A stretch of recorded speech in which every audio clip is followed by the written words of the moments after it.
আমরা এখন এক্সপেরিমেন্ট 5 সম্পর্কে আলোচনা করব আর কি। তো আমাদের এক্সপেরিমেন্ট 5 টা হচ্ছে measurement of sequence impedances and subtransient reactance for rotating machine. Experiment 4 যেটা ছিল ওইখানে আমরা একটা রোটেটিং মেশিনের পজিটিভ সিকোয়েন্স ইম্পিডেন্সটা বের করেছিলাম। তো এক্সপেরিমেন্ট 5 এ rest of the sequence impedance যেগুলো, যেমন negative sequence impedance, zero sequence impedance, এটা বের করব। প্লাস সাথে সাথে একটা রোটেটিং মেশিনের সাবট্রানজিয়েন্ট রিঅ্যাক্ট্যান্স এটা আমাদেরকে বের করতে হবে হচ্ছে এই এক্সপেরিমেন্ট। তো আমরা একে একে আসি। তো প্রথমে আমরা জিরো সিকোয়েন্স ইম্পিডেন্সের কথায় আসি। তো আমরা কিভাবে একটা রোটেটিং মেশিনে জিরো সিকোয়েন্স ইম্পিডেন্স বের করতে পারি। তো জিরো সিকোয়েন্স ইম্পিডেন্স বের করাটা ঠিক একই রকম, সেটা হচ্ছে zero sequence voltage divided by zero sequence current. এই রেশিওটা নিলে আমরা জিরো সিকোয়েন্স ইম্পিডেন্স পাবো। এখন আমরা জানি যে জিরো সিকোয়েন্স যে কম্পোনেন্টগুলো, সেই কম্পোনেন্টগুলো হচ্ছে ইন ফেজে থাকে, তাদের ম্যাগনিটিউডও সমান, তাদের ফেজও একই, ইন ফেজ কম্পোনেন্ট। সেটা হচ্ছে জিরো সিকোয়েন্স যে ভোল্টেজগুলো সেগুলো, এবং জিরো সিকোয়েন্স কারেন্ট যেগুলো সেগুলো। কারেন্টগুলো ইন ফেজে, ভোল্টেজগুলো তারা নিজেরা ইন ফেজে। এখন কথা আমরা যদি কোনো ইম্পিডেন্স কত সেটা বের করতে চাই বা মেজার করতে চাই, তাহলে আমরা কি করতে পারি? আমরা এখানে একটা ভোল্টেজ সাপ্লাই দিতে পারি, তারপর এর মধ্যে দিয়ে কত কারেন্ট যাচ্ছে সেটা মেজার করতে পারি। দুটো রেশিও করলে আমরা কিন্তু ইম্পিডেন্সটা পেয়ে যেতে পারি, রাইট? এখন আমরা যদি V1 একটা ভোল্টেজ সাপ্লাই করি, এর ফলে যদি আমি I1 কারেন্ট পাই, তাহলে V1/I1 করলে আমরা পাবো হচ্ছে এই ইম্পিডেন্স, যেটা কিনা Z। তো আমরা যদি এখানে V1 ভোল্টেজ সাপ্লাই না দিয়ে V2 ভোল্টেজ সাপ্লাই দিই এবং তার করসপন্ডিং কারেন্ট যদি আমি পাই I2, তাহলে সেই দুটো রেশিও করলেও কিন্তু এই জেডটা একই থাকবে, এই জেডটা কিন্তু চেঞ্জ হবে না। তো আমাদের যে জিরো সিকোয়েন্স ইম্পিডেন্স আমরা যদি এভাবে বের করতে চাই VA0 বা IA0, তাহলে আমাকে টোটাল অ্যানালাইসিস করতে হবে, জিরো সিকোয়েন্স কম্পোনেন্টগুলোকে আলাদা করতে হবে, ভোল্টেজের কম্পোনেন্টগুলোকেও আলাদা করতে হবে, কারেন্টের কম্পোনেন্টগুলোকেও আলাদা করতে হবে, তারপর দুটো রেশিও বের করতে হবে, তাহলে জিরো সিকোয়েন্স ইম্পিডেন্স পাওয়া যাবে। তো এটা আসলে একটু হেভি টাস্ক হয়ে যায়। তো আমরা এটা ওইভাবে জিনিসটা চিন্তা না করে যদি এভাবে চিন্তা করি যে আমরা কি জানি, এই কনসেপ্টটা অ্যাপ্লাই করি যে আমরা কি জানি যে যেহেতু জিরো সিকোয়েন্স কারেন্টের ম্যাগনিটিউড একদম সেম এবং জিরো সিকোয়েন্স কম্পোনেন্টগুলোর তাদের ফেজও ইন ফেজ, রাইট? তো আমরা এই যে আমাদের যে রোটেটিং মেশিন আছে, এই রোটেটিং মেশিনের আমরা সিনক্রোনাস সিনক্রোনাস জেনারেটর বা সিনক্রোনাস মোটর, তার যে তিনটা আর্মেচার ওয়াইন্ডিং আছে, তাদেরকে যদি সিরিজে কানেক্ট করি এবং এখানে একটা র্যান্ডম ভোল্টেজ অ্যাপ্লাই করি, তাহলে তিনটার মধ্য দিয়ে আমার সেম পরিমাণ কারেন্ট যাবে, যে কারেন্টের ম্যাগনিটিউড সেম হবে এবং ইন ফেজ হবে অবশ্যই। তাহলে আমার অবশ্যই জিরো সিকোয়েন্সের যে কন্ডিশন সেটা 100% ফুলফিল হলো। আর এখানে ভোল্টেজ আমি যেটাই অ্যাপ্লাই করি না কেন, কারেন্ট তো সে অনুযায়ী হবে, রাইট? আই মিন দুইটা রেশিও তো অলওয়েজ সেমই থাকবে। এটা নট নেসেসারি যে আমাকে একদম জিরো সিকোয়েন্সের যে অ্যামাউন্ট ঠিক সেই পরিমাণে দিতে হবে। আমি যে কোনো একটা র্যান্ডম ভোল্টেজ কিন্তু অ্যাপ্লাই করতে পারি, কারণ আমার রেশিওটা সেম হবে, এখানে আমি যেটা বললাম। তো তাহলে জিরো সিকোয়েন্স ইম্পিডেন্স বের করার জন্য আমরা এই টেকনিকটা অ্যাপ্লাই করতে পারি। সেটা হচ্ছে আমাদের যে রোটেটিং মেশিনের আর্মেচার আছে, সেই আর্মেচারটাকে আমরা নর্মাল সিরিজ কানেক্ট করে দিব। সিরিজ কানেক্ট করার পরে এখানে একটা random single phase voltage apply করব, তারপরে এদিক দিয়ে কত কারেন্ট যাচ্ছে সেটা আমরা একটা অ্যামিটার বসাবো, বসিয়ে মেজার করবো আর কি। তো সেজন্য আমরা এখানে একটা অ্যামিটার কানেক্ট করতে পারি এভাবে করে, এসি অ্যামিটার, এবং তারপর ভোল্টেজ এবং কারেন্টের রেশিও করবো, রাইট? তো ভোল্টেজ এবং কারেন্টের যদি আমরা রেশিও করি, তাহলে কিন্তু তিনটা কয়েলের তিনটা ওয়াইন্ডিং এর কিন্তু আমরা ইম্পিডেন্স পাবো, কিন্তু আমাদের তো দরকার পার ফেজ মানে একটা, ফলে আমরা এইখানে অবশ্যই 3 দিয়ে ভাগ দিতে হবে, এই হচ্ছে কথা। আর আমাদের যে ফিল্ড আছে, ফিল্ডটাকে আমরা নরমাল ওপেন রাখলেই চলবে আর। তো এভাবে করে আমরা খুব সহজে জিরো সিকোয়েন্স ইম্পিডেন্সটা বের করতে পারি। জাস্ট তিনটা কয়েলকে সিরিজে কানেক্ট করে একটা র্যান্ডম ভোল্টেজ অ্যাপ্লাই করে কারেন্টটা মেজার করে তার রেশিও করলে 3 দিয়ে ভাগ দিলে আমরা জিরো সিকোয়েন্স ইম্পিডেন্স পেয়ে যাব। এই গেল জিরো সিকোয়েন্স ইম্পিডেন্স বের করার কথা। তাহলে আমাদের সেটআপটা কি রকম হবে এক্ষেত্রে?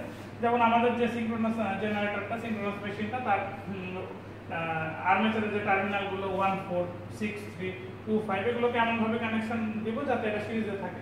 যেমন কথা 4 এর সাথে আমি 3 দিলাম এবং 6 এর সাথে আমি দিলাম হচ্ছে 2, আর 1 এবং 5 এর সিঙ্গেল ফেজ সাপ্লাই দিলাম। অন্যভাবে আপনি চাইলে সিরিজ করতে পারেন, কোনো অসুবিধা নেই, এভাবে করলেই হলো। V এবং I এর রেশিও বের করলে 3 দিয়ে ভাগ দিলে আমরা জিরো সিকোয়েন্স ইম্পিডেন্সটা পেয়ে যাব। এবার আসি নেগেটিভ সিকোয়েন্স ইম্পিডেন্স কিভাবে। তাহলে অন্যান্য সিকোয়েন্স ইম্পিডেন্সের মতোই আমি যদি নেগেটিভ সিকোয়েন্স ইম্পিডেন্স বের করতে চাই, তাহলে আমাকে কি করতে হবে? কোনো একটা ফল্ট ক্রিয়েট করতে হবে, ক্রিয়েট করে তার negative sequence voltage divided by negative sequence current. তো এখন negative sequence voltage VA2 by IA2, এখন আমরা জানি VA2 আর VB2 VC2 সবগুলো ম্যাগনিটিউড সমান। তো আমরা VA2 এর জায়গায় VB2 বাই IB2 করতে পারি।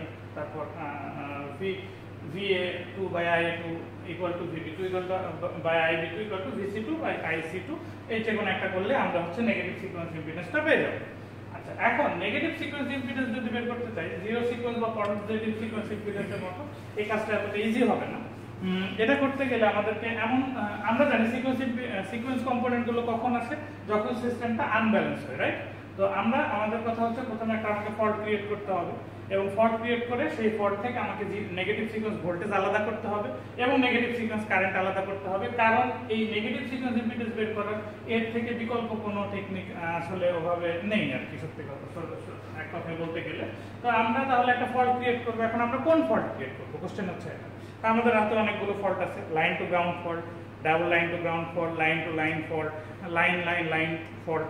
তো আমরা এমন যে সেই ফল্টটাই ক্রিয়েট করার চেষ্টা করব, যে ফল্টটাতে আমাদের জিরো সিকোয়েন্স কম্পোনেন্টটা অথবা আমরা কম্পোনেন্টের পরিমাণটা কমাতে পারি। কথার কথা, আমরা যদি লাইন টু গ্রাউন্ড ফল্ট নিই, তাহলে আমাদের পজিটিভ সিকোয়েন্স কম্পোনেন্টও থাকবে, নেগেটিভ সিকোয়েন্স কম্পোনেন্টও থাকবে, জিরো সিকোয়েন্স কম্পোনেন্টও থাকবে, যেটা আমরা এক্সপেরিমেন্ট 3 তে দেখেছি আর কি। তো তাহলে দেখা যাচ্ছে এখানে আমার আলাদা করতে অনেক ডিফিকাল্ট হবে। কিন্তু যদি আমি লাইন টু লাইন ফল্ট নিই, ওখানে শুধু পজিটিভ সিকোয়েন্স কম্পোনেন্ট এবং নেগেটিভ সিকোয়েন্স কম্পোনেন্ট থাকে, ওইখানে জিরো সিকোয়েন্স কম্পোনেন্ট থাকে না। ফলে এটাতে আমার ক্যালকুলেশন করাটা ইজিয়ার হবে আর কি। তো আমি সেই জন্যই লাইন টু লাইন ফল্টের সিচুয়েশন ক্রিয়েট করব। সেটা কিভাবে করব? আমরা জানি লাইন টু লাইন ফল্ট কিভাবে হয়। সেটা হচ্ছে আমার যে জেনারেটরটা আছে, সেই জেনারেটরের দুইটা লাইন শর্ট হয়েছে, রাইট? এভাবে line to line fault create করতে হয়। তো আমি line to line fault create করব এবং এইখানে আমার যে সিঙ্ক্রোনাস জেনারেটরটা আছে তাকে ওয়াই কানেক্টেড করব, ওর যে কোনো দুটো লাইন আমি শর্ট করব এবং দুটো লাইনের মধ্যে দিয়ে কত কারেন্ট যাচ্ছে সেটা মাপার জন্য অবশ্যই আমার একটা অ্যামিটার কানেক্ট করতে হবে।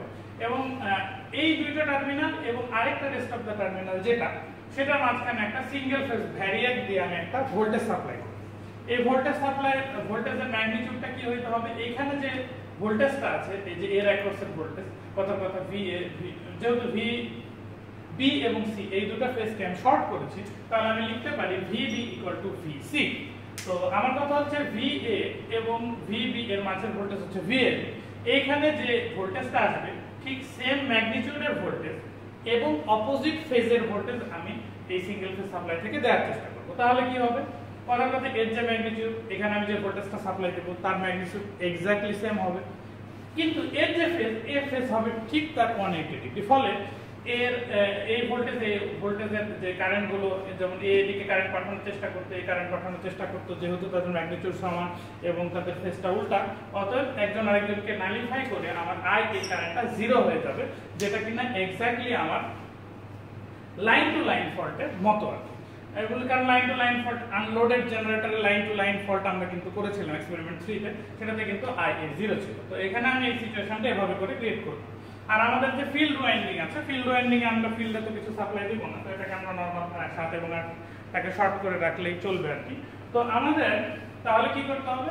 আমরা যে একটা সিঙ্গেল ফেজ ভ্যারিয়েক নিব, নিয়ে এইখানে যে ভোল্টেজটা আমার আসে ঠিক সেম অ্যামাউন্টের ভোল্টেজ উল্টো ফেজে আমি এখানে অ্যাপ্লাই করব, ওরে IA কারেন্টটাকে জিরো করব।